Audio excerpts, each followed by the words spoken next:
Hi everyone, so I just wanted to go over my professional development module that I had created using Google in the classroom. So first, this is my website using the Wix website. So this would be the web address that you would use to get onto the website, and I will post this when I post my screencast for everyone to see. So this would be what you would put in order to get to my website. And now when you're at my website, I just wanted to go over a few special features about this. So first off, I have this button right here. So this is what this website is. It's a resource for educators. So you could click this and it would take you to this home page. And that also is just an indicator letting you know, okay, this is the top of the page. So that's a good, useful resource, because as you go down, you do not see that. So that would mean, okay, I'm not at the top of the page. So that's a good indicator of when you're at the top of the page. And then I just have the title of the course, and I have it specified as an online module, which a module for educators would be that the teacher or the educator is going through this website as if it's a lesson, or kind of like how Professor Novak had us go through the different modules for the course step by step. That's kind of how I set this up. So I'm going to go further into depth through that as we go through this screencast. So another important feature to take note to is right over here, there's these dots which indicate where you are on the page. So right now I'm at the top, so there's a little circle around this first dot. But as you go down, it lets you know, okay, you're at the second part, you're at the third part, you're at the fourth part. So that's a really good resource to have, just to see where you are in relation to the whole website. So moving on, I had inputted some instructions for completing this online module course. So to start out, the educator is able to see, okay, how do I go about this course? So I just put, in order to complete the entirety of this online module, you must fulfill the following steps. So first, they have to review each of the Google products, starting from page number 1 and continuing until they get to number 6. And then when they're on each page, they're going to watch the video that's embedded, and then it'll inform them about different foundations to the product, and it educates them on just how to begin using each of these products. And then after they viewed the video, they're going to be required to complete the assignment and the following assessment for that product that I have an attachment to a Google form on each page. So they need to complete both of these before they move on to the next product. So when they have successfully completed all 6 assignments and the assessments, you will successfully have completed the course. But I think if I were to use this for educators within my school district or something like that, I might have them take screenshots of the assignments when they are completed. Or if I were to even just like figuratively grade them on this assignment, I would have them take screenshots so I'm able to see if they actually completed the assignment instead of just checking off like I have in the form. But another cool feature that I have in this instruction page is a little survey that I want to know just so I can better perfect that certain part of my website, which would be what Google product do you use / plan to use most frequently in your classroom. So they have the chance to answer that and then submit that, so I have feedback on what Google product is used most frequently in their classroom. So this could also help me in improving this website based on what I get back from that survey. So as you go down, this is all the products. Like I had mentioned in the instructions when I said review each Google product starting from page number 1 and continuing until 6, this is where you find out where they fall in line. So number 1 would be Google Classroom. Then I talk about Google Drive, Google Docs, Google Slides, Google Forms, and last but not least, Google Sheets. So this is where they can see everything that there is to learn in this module. So going down, this is a layout of Google Classroom. So on this page, you do have a little button right here to bring you right up to the top.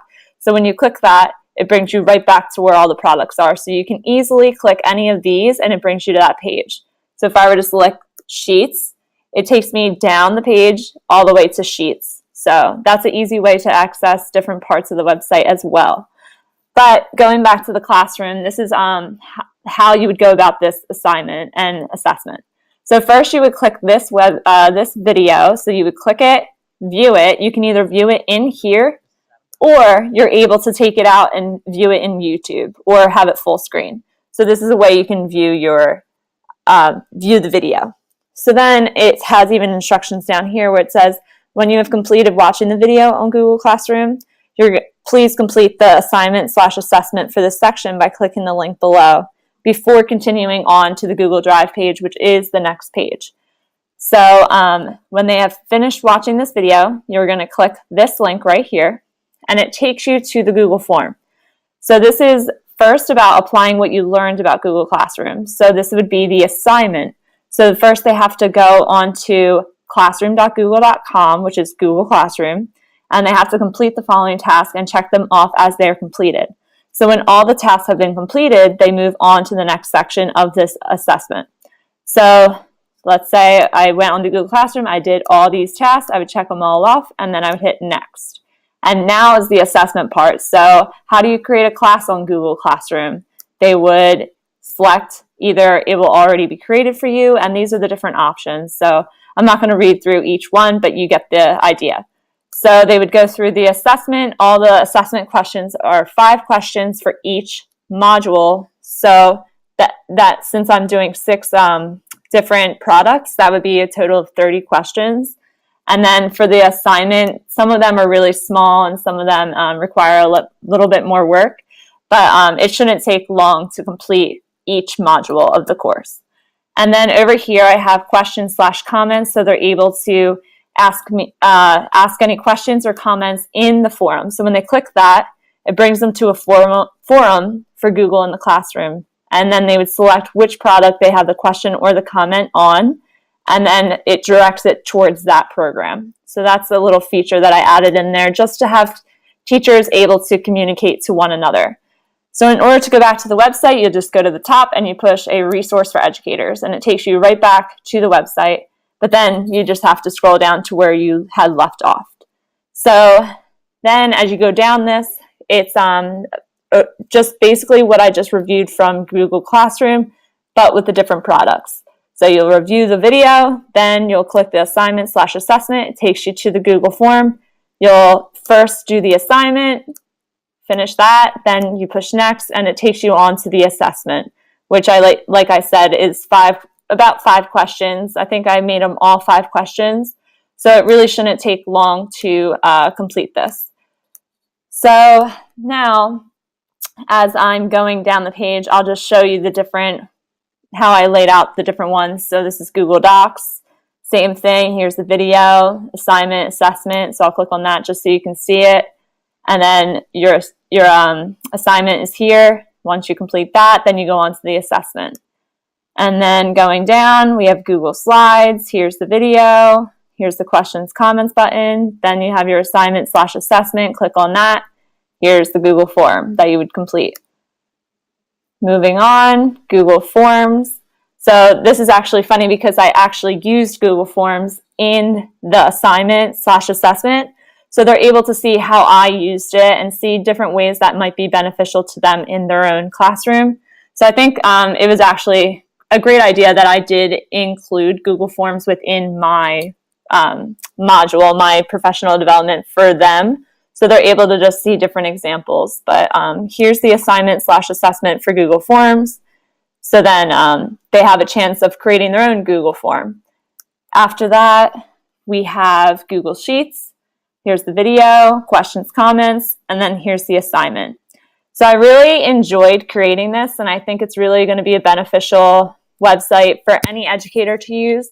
I actually had dispersed it to my student teaching teachers, and they had really great feedback for me, and I think it's going to be beneficial for all teachers to use and to just find out different ideas and be able to talk to one another about these Google for Education products. So I really hope you enjoyed my module. I would appreciate any feedback that you may have, and I look forward to seeing everyone else's projects. Thanks.